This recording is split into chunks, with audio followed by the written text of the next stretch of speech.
Bonjour à toutes et tous, je m'appelle Jean-Paul Évrard, je suis responsable de l'Union Spirit belge, d'un petit groupe Spirit ici à Liège, mais également aussi du mouvement Spirit francophone. Je suis dans le spiritisme depuis mon plus jeune âge grâce à mes parents.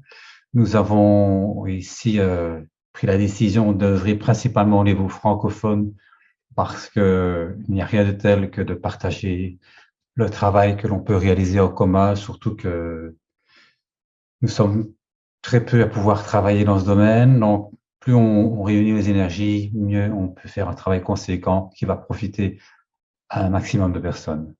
Aujourd'hui, je vais vous parler de capitalisme et communisme. C'est un thème qui a été un des thèmes qui était à choisir dans la liste qui était à notre disposition. C'est quelque chose qui peut paraître assez paradoxal, mais vous allez voir que ça a toute son importance. À vrai dire, le capitalisme et le communisme seraient parfois considérés par les uns ou par les autres comme une insulte, suivant la tendance à laquelle on appartient. Ne serait-il pas aussi pourtant tous les deux les antagonismes du progrès de notre société, les deux faces d'une même pièce? À vrai dire, vu la complexité de raisonnement de l'être humain et les paradoxes qui le caractérisent, les choses sont beaucoup plus complexes qu'il n'y paraît.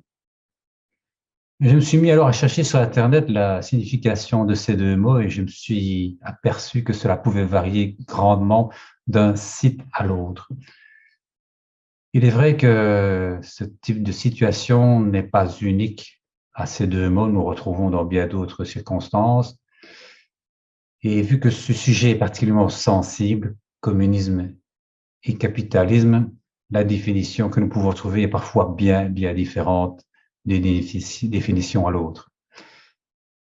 Ceci est probablement dû en partie, du moins, à l'intérêt personnel d'une ou des personnes qui définissent le sens des mots de façon à ce que la façon de le présenter va influencer dans un sens ou dans l'autre ceux à qui la signification du mot va être destinée.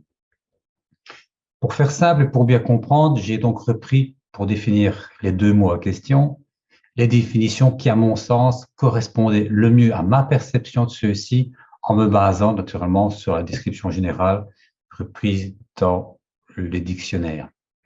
Et donc, voici la définition que je leur donne particulièrement.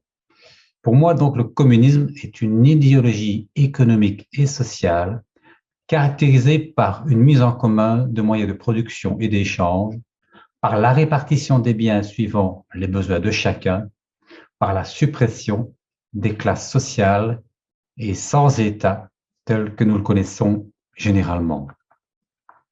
De son côté, le capitalisme, lui, désigne un système basé sur la propriété privée des moyens de production et la recherche du profit.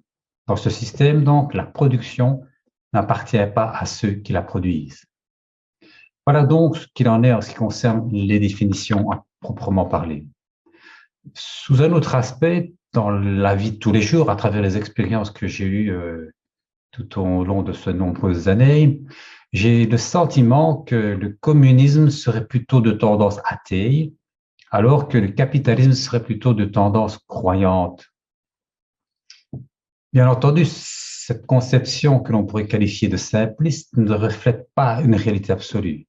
Nous retrouvons en effet des croyances sincères dans les deux systèmes, même si ceux-ci sont peut-être loin de représenter une majorité. Mais ce qui m'importe aujourd'hui, en tant que personne adhérant à la philosophie spirit, à son enseignement et à tout ce que cela peut représenter, c'est de constater que l'un et l'autre système ont failli dans le but qu'ils poursuivaient. Pourquoi? D'un point de vue théorique, le capitalisme et le communisme ont tous les deux des valeurs indéniables. On ne peut pas dire réellement qu'il y en ait un meilleur que l'autre. Le capitalisme, de son côté, encourage l'esprit d'entreprise, c'est ce qui est très bien. C'est à travers son travail que l'on peut se valoriser, que l'on peut valoriser la société, que l'on peut obtenir des choses. Tandis que le communisme, de son côté, encouragerait plutôt la solidarité. Malheureusement, la pratique nous a démontré que chacun des deux systèmes précités avait des lacunes, d'énormes lacunes, naturellement. D'un côté, le capitalisme pur et dur écrase tout sur son passage, ne voyant que le profit immédiat au détriment du bien-être de l'ensemble de la société et de la planète. Vous voyez la situation dans laquelle on en est aujourd'hui.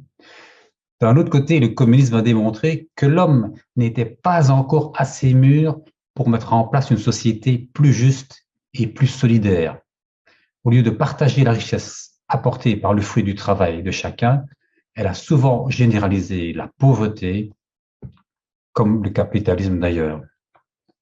Si d'une certaine façon, nous pouvons considérer que le communisme serait né en réaction d'une société capitaliste, qui ne voit généralement que le profit au détriment du bien-être humain et des valeurs que cela représente, il n'a pas non plus apporté des solutions pour une société efficace et durable.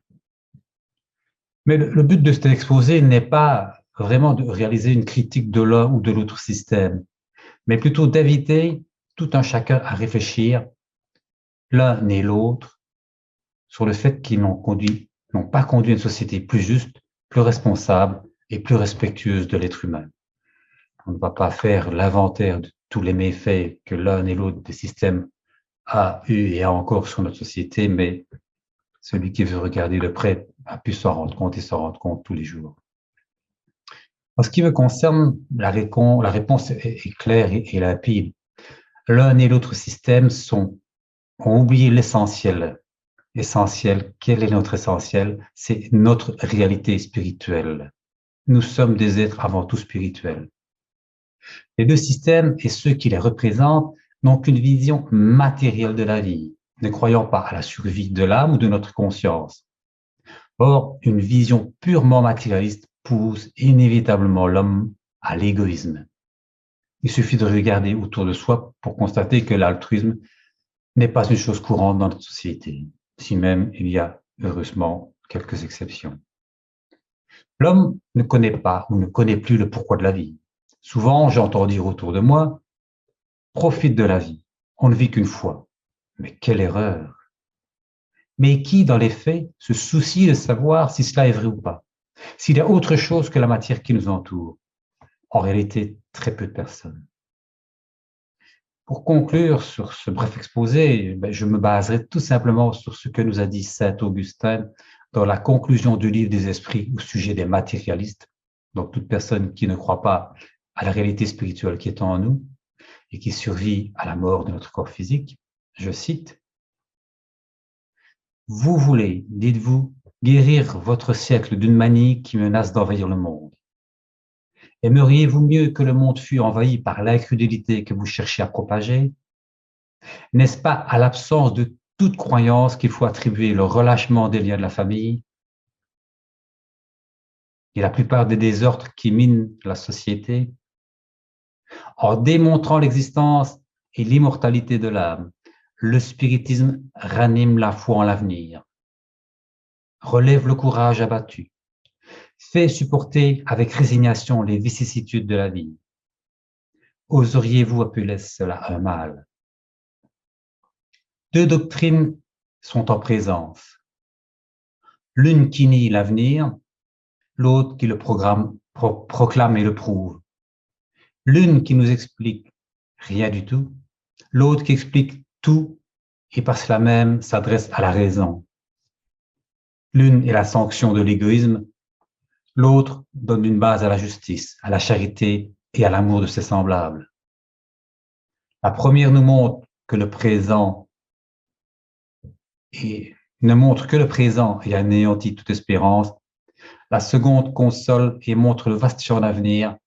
Quelle est la plus pernicieuse des deux? Fin de citation.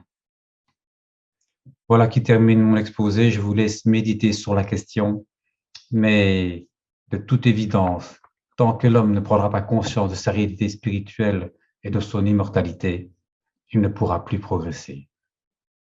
Merci.